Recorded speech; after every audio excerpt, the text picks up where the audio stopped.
பண்றாரு. கூட்டம் ஓட்டா மாறக்கூடிய வாய்ப்பு இருக்கு.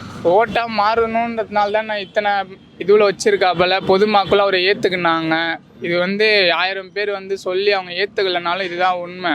ஓட்டு கண்டிப்பா மாறும். 2026ல கண்டிப்பா ஓட்டு இது வெறி மக்களா மட்டும் போயிட மாட்டாங்க. அடுத்த எலெக்ஷன்ல எல்லாருக்குமே தெரியும். அப்போ என்ன நடக்க போகுதுன்னு. அடுத்த எலெக்ஷன்ல கம்பல்சரி பாத்தீங்கன்னா தளபதி தான்.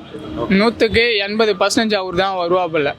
வேற இதில் அதிமுக, திமுக, பிஜேபி எல்லாருமே இருக்கலாம். அவங்களுக்குன்னு இத்தனை வருஷமா ஒரு இப்போ நானே எடுத்துங்களா, இப்போ ஒரு 10 வருஷமா ஒரு டிஎம்கேக்கே ஓட்டு போகிறேன்னா 10 வருஷம் வேற கட்சி வந்தால் நான் டிஎம்கே தான் போடுவேன். அந்த மாதிரி தான் அவங்களுக்கு தேவையான அவங்களுக்கு மக்கள் இருக்காங்க, இவருக்கு தேவையான இவருக்கு மக்கள் இருக்காங்க.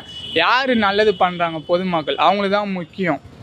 மக்களுக்கு தேவை ஹெல்ப் பண்ணுறது தான் முக்கியம். இப்போ இதுக்கு முன்னாடி அம்மா இருந்தாங்க, அவங்க ரொம்ப கீழே இருக்கிற குடும்பத்தெல்லாம் கை குத்து கொஞ்சம் தூக்கிட்டு இந்த வாஷிங் மிஷினு, சைக்கிளு, லேப்டாப்பு எல்லாமே கொடுத்தாங்க. ஏன்னா ஒரு சில பொருட்கள்லாம் வாங்க முடியாது இளைஞர்களால். இப்போ வர ஜென்ரேஷனில் படிக்கிறதுக்கு ஒரு மிடில் கிளாஸ் ஃபேமிலி ஒரு லேப்டாப்பே வாங்கணும்னு போனால் கூட ஒரு 20,000 ரூபாய் வச்சா தான் நல்ல லேப்டாப்பு அவங்களுக்கு. அப்போ தான் அவங்களுக்கு தேவை இந்த ஜாபு, இந்த ஐடி கம்பெனியோ இல்லை நார்மலான ஒரு கம்பெனியில் போய் சம்பாரித்து ஒரு குடும்பத்தை ரன் பண்ணணும்னு பார்த்தா கூட அந்த மாதிரி பண்ணால் தான் முடியும். இப்போ இருக்கிற ஆட்சியில் எதுவுமே நடக்கலை இல்லையா.